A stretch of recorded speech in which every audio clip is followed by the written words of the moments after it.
Ethan Cole had been riding since dawn, his horse breathing clouds into the cool morning air.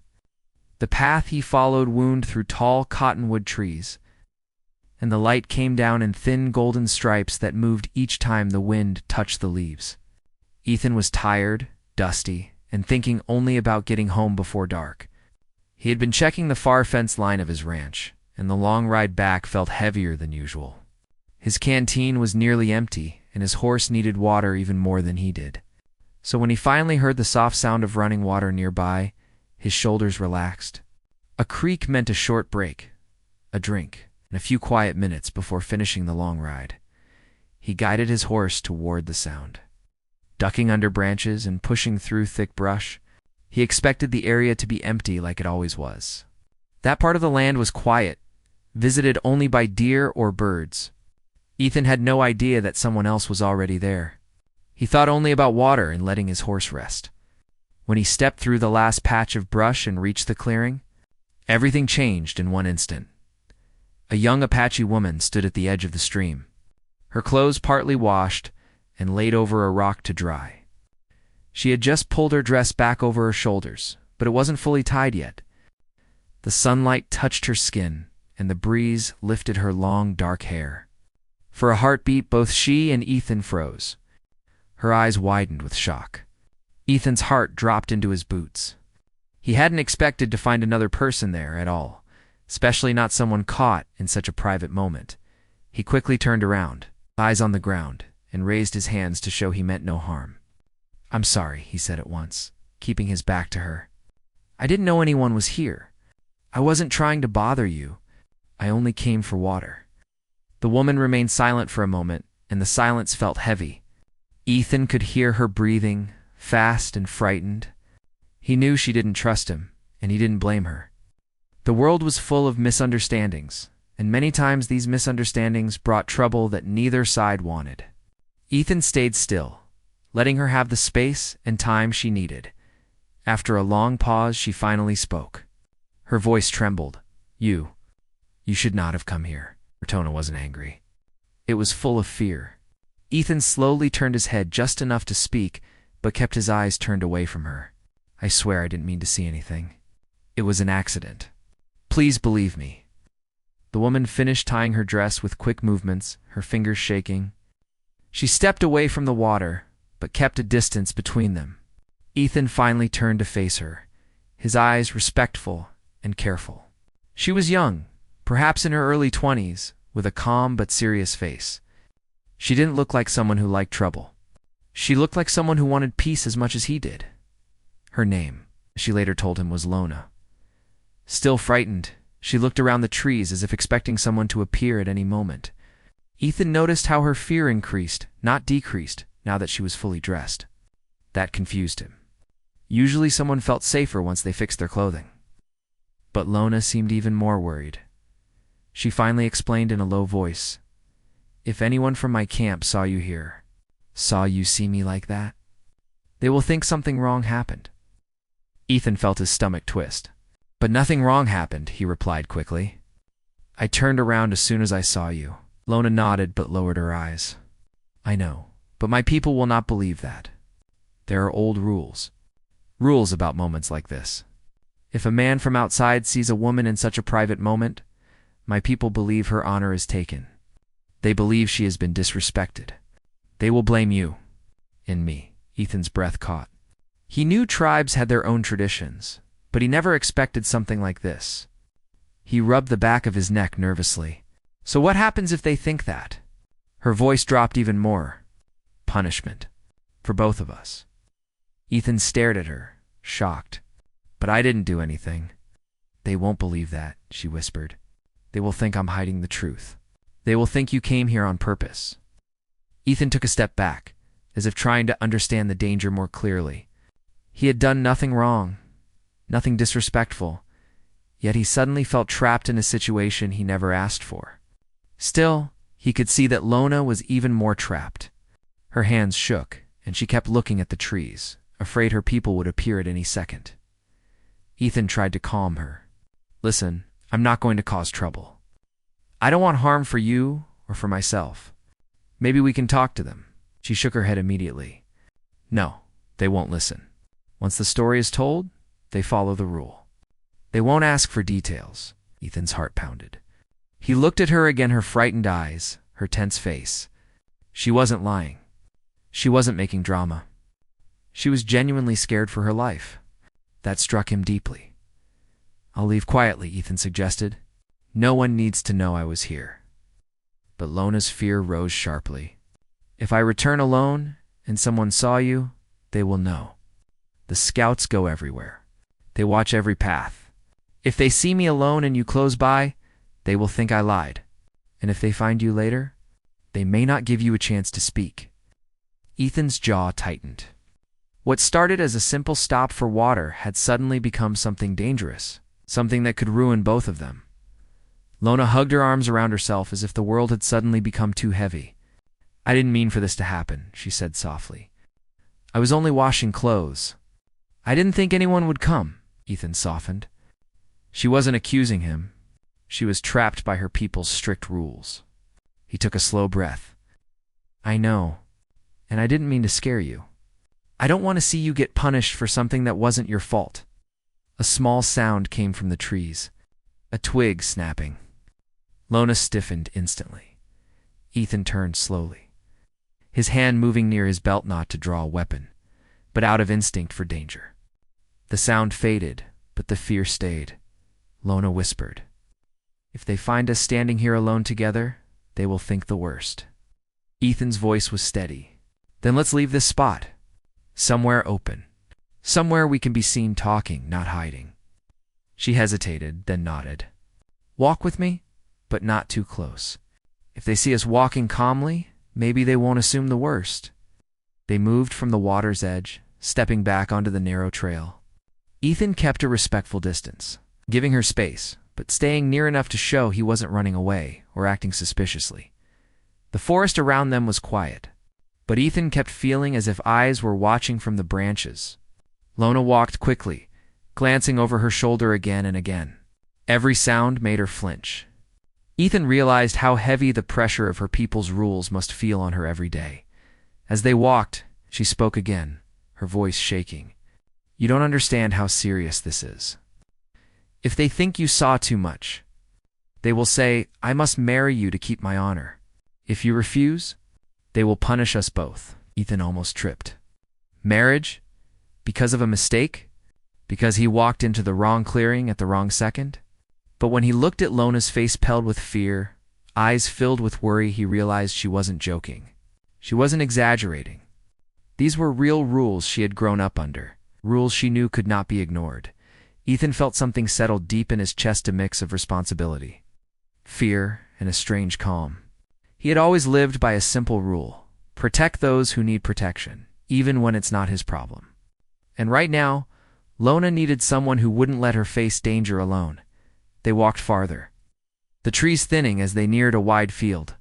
Ethan hoped the open space would calm her, but Lona's shoulders remained tense. They won't understand the truth, she whispered. They will only see that something happened. Ethan nodded. Then we'll face it together. I won't leave you alone. Lona stopped walking and looked up at him slowly. It was the first moment she let him see her real expression, fear mixed with gratitude, confusion mixed with hope. She didn't expect kindness from him. She didn't expect anyone to stand beside her when the rules were against her.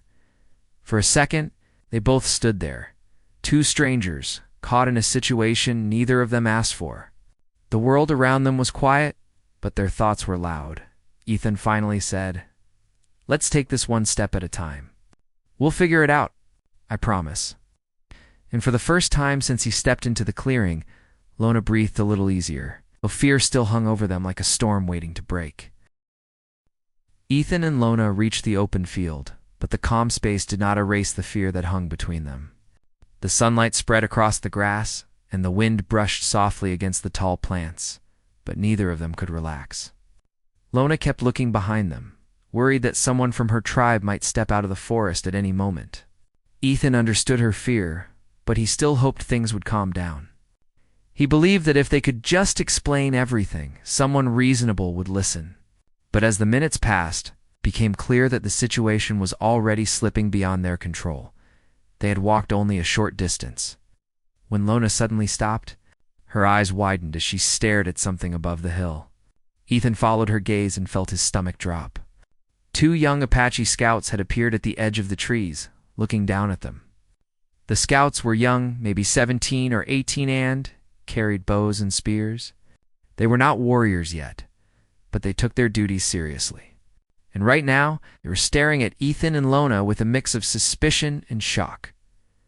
Lona instantly stepped back, fear washing across her face. "They saw us," she whispered, her voice trembling. "They will tell the elders everything." Ethan's jaw tightened. He wasn't scared for himself as much as he was worried about what this meant for Lona. He could see the panic rising in her eyes, and it made him feel responsible for protecting her, even though they had met only minutes ago. The scouts spoke quietly to each other.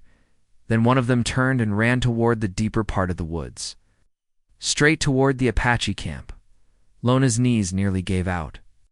Ethan moved quickly to steady her, gently taking her arm. "It's going to be all right," he said, though he wasn't sure if that was true. "It won't," she whispered. "They think they saw something wrong. They'll tell the story in the worst way. By the time we reach the camp, everyone will believe it." Ethan could see how much the misunderstanding was hurting her. She wasn't worried about embarrassment. She was worried about punishment, about consequences she had no power to stop.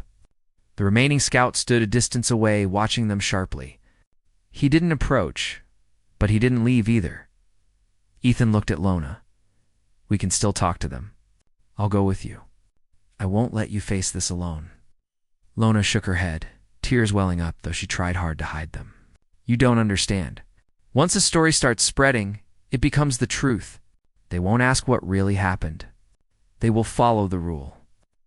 Ethan took a deep breath. He had always been a calm man, slow to anger and slow to fear. But now he felt something heavy tightening inside him. Not fear, determination. He couldn't walk away from someone who needed help. The two of them began walking toward the camp, knowing they had no other choice. The scout followed at a distance, making sure Ethan didn't run. Lona walked quietly, her hands shaking slightly with every step. Ethan wished he could say something comforting, but he didn't want to give false hope. The path led through a thick group of pine trees. With each step, the camp grew closer. They could hear faint voices carried by the wind. Lona's breathing grew quicker. Ethan slowed his pace so she wouldn't feel rushed, trying to show her he respected her fear. Before they reached the main clearing, another scout ran past them, not even looking their way. He was in a hurry to carry news to the elders. That only made Lona more afraid. Ethan touched her arm gently. "Just stay near me. Whatever happens, I'll stay with you." She nodded, grateful for the support, though her heart still pounded in her chest. The camp came into view, a collection of tipis surrounded by children, families, and elders sitting together. But today, the usual peaceful atmosphere felt different. People were gathering as if expecting something serious. The young scout who had run ahead was already talking fast to an older man. Ethan didn't understand the Apache words, but he could see the elder's expression grow dark and troubled. Several warriors turned their heads, noticing Ethan and Lona approaching. People in the camp began whispering. Some pointed. Others stared with stern faces, already forming their own judgments. Ethan kept walking calmly, his hands open and visible to show he meant no harm. He stayed close to Lona, who looked like she wanted to disappear into the ground as they entered the center of the camp. An elder stepped forward. His face was lined with years of wisdom, but his eyes were sharp and strict. His name was Naolin, one of the respected leaders. He looked at Lona first, then at Ethan. "The scouts say they found you together," he said in a steady voice. Lona opened her mouth to speak. But before she could explain, one of the younger warriors interrupted, talking loudly and angrily. Lona winced at his words. Ethan couldn't understand everything, but he knew the man was accusing him of stepping into a private place on purpose. Ethan lifted his hand slightly. "I didn't know she was there," he said calmly. "I only went to the water for my horse. When I saw her, I turned away right away. I didn't mean any disrespect." Some warriors muttered as if they didn't believe him. One of the scouts pointed at Lona, speaking quickly. Ethan saw Lona's eyes fill with quiet pain. She tried again to speak. "Nothing happened," she said desperately. "He saw me by accident." He turned around. "He did nothing wrong. Please listen." But her words fell into a storm that had already formed. Naolan looked at the scouts, then at the growing group of people listening. Many in the camp looked upset, not because of anger toward Ethan personally, but because they believed a tradition had been broken. The tribe took their customs seriously. The situation touched a sensitive boundary. Another elder stepped forward, his voice low but firm. "The rules are clear. A woman seen in a private moment by a man not her husband is dishonored. She cannot be left in that state. The man must take responsibility." Ethan felt the weight of the words hit him like a rock. Lona looked at the ground, tears beginning to fall, despite her effort to stay strong. Ethan's hands tightened into fists not to fight. But out of frustration, the elder continued. "If the man refuses the responsibility, then both are considered guilty of dishonor. The punishment is shared," the crowd murmured. Ethan saw Lona trembling slightly. She whispered, barely loud enough for him to hear, "This is what I tried to tell you. They won't listen." Ethan stared at Naolan. There was no wrongdoing. "It was an accident." Naolan nodded slowly. "I believe you. But belief does not change tradition. The tradition protects the woman. It demands the man to stand beside her. If he does not, both face judgment." Ethan looked around. The warriors' faces were stern and families watched from a distance. Not one person stepped forward to defend Lona. Ethan realized she had no support here, not in this matter. She was alone, and fear had pushed her into silence. Lona finally whispered, her voice shaking, "If you walk away, they will say, I invited you. They will say I did wrong." Ethan's heart twisted. She wasn't trying to force him. She wasn't trying to trap him.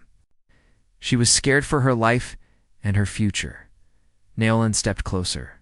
"The choice is yours, cowboy. But make it now. If you stand with her, she is safe. If you do not, neither of you will leave this camp freely." Ethan looked at Lona. She lifted her eyes slowly, full of helpless fear. In that moment, something inside Ethan settled. A quiet strength filled him. He wasn't a man who turned away from someone in danger, and he wasn't about to start now. The moment of decision hung in the air like a weight. Warriors waited. Elders watched. Lona held her breath. Ethan finally took a slow step forward. His choice would change both of their lives forever. The moment Ethan stepped forward, the entire camp went silent. Even the children stopped whispering.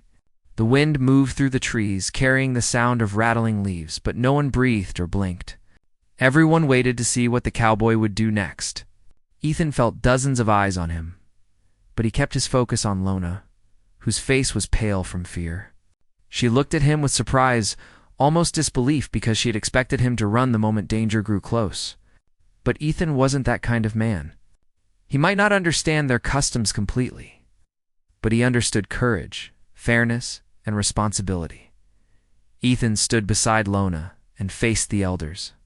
"I'm here," he said quietly. "I'm not running. I won't leave her alone to face something she didn't do." Lona's breath caught softly, and for the first time since the morning began. She seemed to find a small piece of hope in his presence. She looked at him with gratitude that she couldn't yet put into words. The elders exchanged glances. Naolan stepped forward and studied Ethan's face carefully, searching for any sign of fear or trickery. Instead, he found calm determination. Ethan wasn't pretending to be brave. He simply was. Naolan nodded slowly. "You speak with a steady heart, cowboy. But do you understand the weight of the choice you are making?" "I understand enough," Ethan replied. "I know she did nothing wrong. I know I don't want her punished for an accident. And I know leaving her would make me a coward. I'm not that either." People murmured at his words. Some were surprised by his honesty. Others were still unsure. But no one could deny that Ethan was speaking with sincerity. Lona looked down at her hands. They were trembling, but she breathed a little steadier now.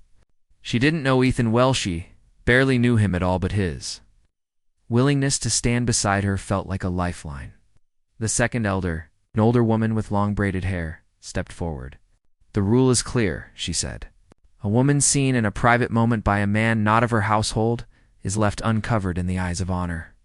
To restore that honor, the man must choose to join her life, or both face judgment for breaking tradition." Ethan listened carefully. He didn't interrupt. He knew this wasn't a moment for anger or carelessness. He could feel Lona's fear, and he wanted to calm it in any way he could. The woman elder continued, "If you choose to join her life, you must mean it. You must protect her, care for her, and stand with her. This is not a quick promise. It is a lifetime choice." Lona closed her eyes briefly. The words were heavy and serious. Ethan felt them like stones in his chest. He knew he needed time to think, but he also knew he didn't have time. The entire camp waited for his answer. One of the younger warriors stepped forward. Pointing at Ethan, "He could speak lies," he said sharply. "He could say anything to save himself. How do we know he will not abandon her once he leaves our land?" Ethan felt a spark of frustration, but he kept his voice calm. "If I wanted to leave, I could have run. You all know that. I stayed because I believe she deserves someone to stand up for her." More murmuring spread through the crowd. Some nodded. Others still looked doubtful, but no one could deny Ethan's courage. The young warrior stepped back, unable to argue with that. Naolin turned to Lona. "And you," he said gently, "must speak for yourself as well. Do you claim honor or shame from this man's presence? Did he force himself upon your space?" Lona shook her head immediately. "No," she whispered. "He didn't mean to come there. He turned away as soon as he saw me. He didn't speak harshly. He didn't touch me. He tried to leave quietly." Naolin nodded. "Then you accept that the rule must be followed?" Lona hesitated for the longest second of her life. Her voice shook. "I want peace," she whispered. "I want safety. I want the anger to stop." The elders understood. Her words were quiet, but they carried truth. They knew she wasn't trying to manipulate the cowboy or the tribe. She was trying to survive a tradition that could be cruel when misunderstood. Ethan looked at her and felt something shift inside him, something protective, something steady. He had met her only hours ago, but her fear, her sincerity, and her strength touched him deeply. He didn't want to see her swallowed by rules. She didn't deserve to suffer under Naolin. Raised his hand and called for silence. "Cowboy," he said slowly, "you have one choice to make. Not two, not three. Only one. Do you accept the responsibility of joining this woman's life? Or do you reject it and face the punishment with her?" Ethan breathed out slowly. The weight of the moment pressed on him, but he didn't step back. He thought about the kind of man he wanted to be. He thought about fairness, honor, and kindness. And he thought about the way Lona had looked when the scouts found them. Terrified, but still standing strong. He finally spoke. "I accept." The words were simple, but they fell like thunder across the camp. People gasped softly. Lona's eyes widened. She covered her mouth, shocked. She had expected him to hesitate, to look for a way out, to protect himself first. But he hadn't. He had chosen her safety over his comfort, over his freedom, and maybe even over his future. Naolin looked at Ethan with respect. "Then you will stand before the council at sunset," he said. "The ceremony will be simple. It will not bind you with our customs beyond the promise you give. But you must walk with honesty." Ethan nodded. "I will." A few warriors began clearing a space in the center of the camp for the small evening ceremony. The children ran through the area, excited by the sudden change in the camp's energy. Some women whispered to each other, surprised by the cowboy's calmness. Other men watched Ethan with quiet suspicion, still unsure whether he was trustworthy. Lona stood still, her breath trembling. Ethan stepped closer, but not too close, respecting her space. "Are you all right?" he asked softly. She swallowed hard. I don't know," she said honestly. "You didn't have to say yes. I didn't want you to suffer because of me." Ethan nodded. "I know. You didn't ask me to. But I couldn't leave you standing alone. I couldn't walk away and pretend nothing happened." Tears filled her eyes, though she kept her face turned slightly away so the others wouldn't see. "Thank you," she whispered. Ethan looked around carefully. While we wait for sunset, is there somewhere we can sit? Somewhere quieter? She nodded and led him to a shaded place near one of the tipis, away from the crowd. They sat on 2 flat stones facing the trees. For the first time since morning, Lona's breathing eased. Ethan noticed how tired she looked, eyes shadowed with worry, shoulders tight with stress. "You must think this is strange," she said quietly. A little, Ethan admitted with a small smile. "But I also know every place has its own ways. And sometimes those ways cause trouble even when no one meant it. These rules were made long ago. They were meant to protect our women. But sometimes," her voice faded, "they become too heavy." Ethan finished gently. Lona nodded. She looked out at the trees, her fingers twisting together nervously. "I didn't think today would become like this. I only wanted to wash clothes in the quiet. I only wanted water for my horse," Ethan replied softly. She looked at him, and despite the fear and tension, a tiny smile appeared. Shy, unsure, but real. "The world can change in a single mistake," she whispered. Ethan nodded. "Or in a single moment." The sun began to move lower in the sky, reaching late afternoon. People were preparing for the ceremony. Some placed stones in a circle. Others arranged torches for when the light faded. The camp's mood had shifted from anger to curiosity, from tension to watchfulness. As the sky grew orange, Ethan felt a strange calm. Not joy, not fear.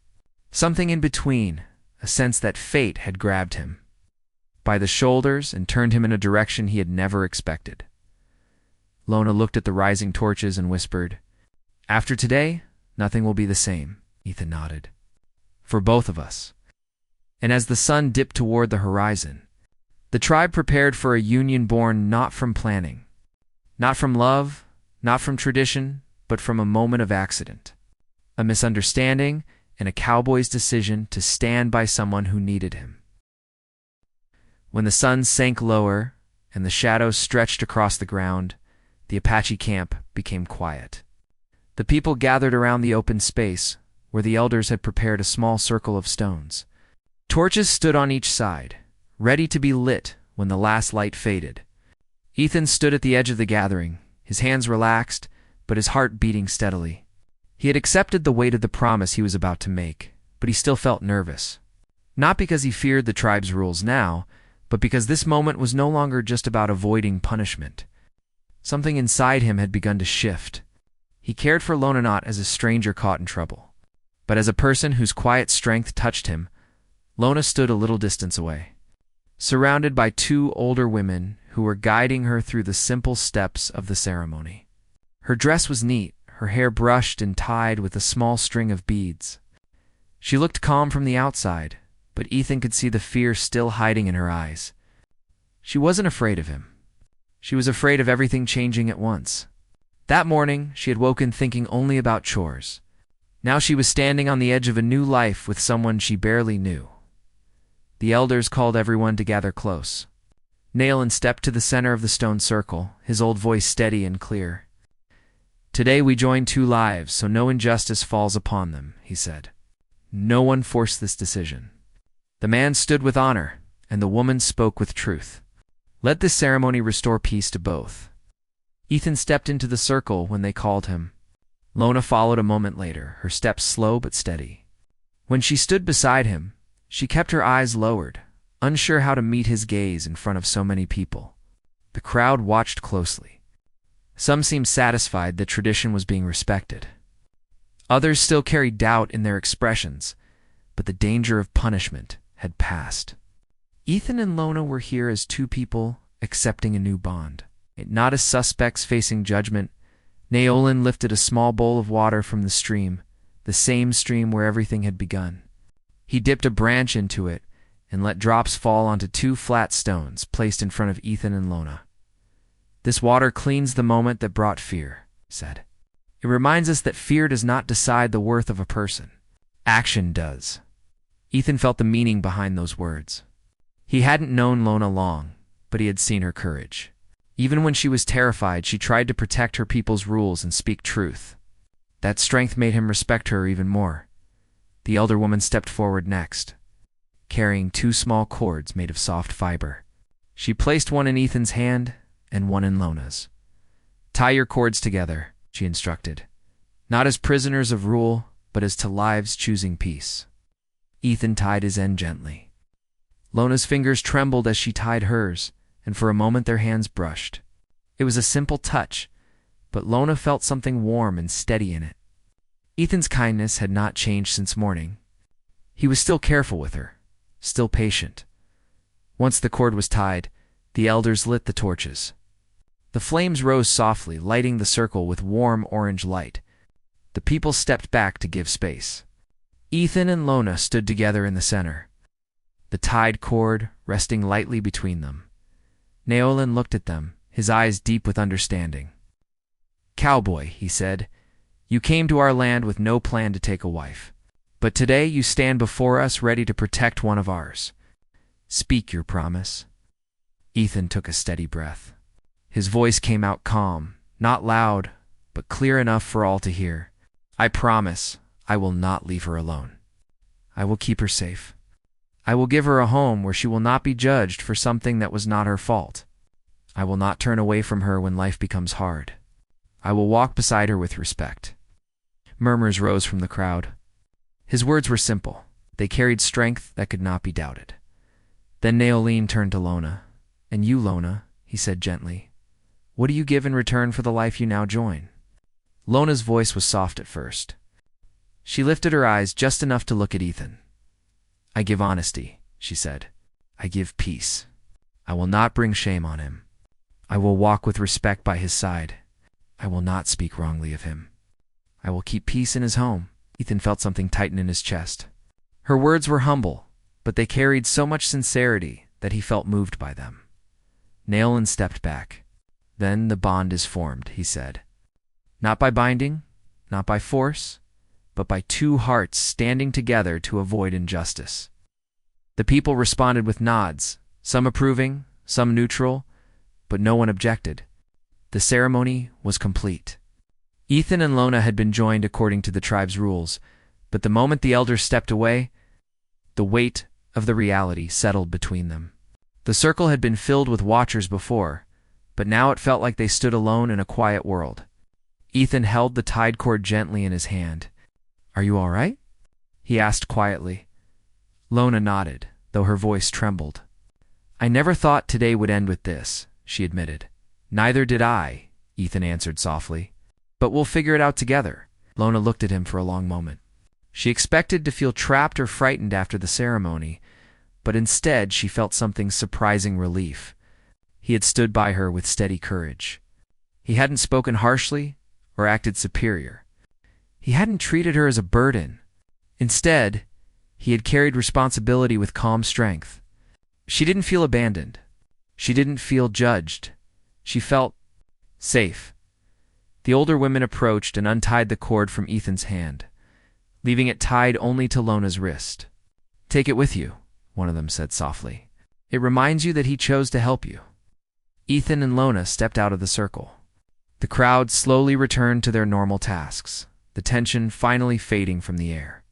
Children returned to playing.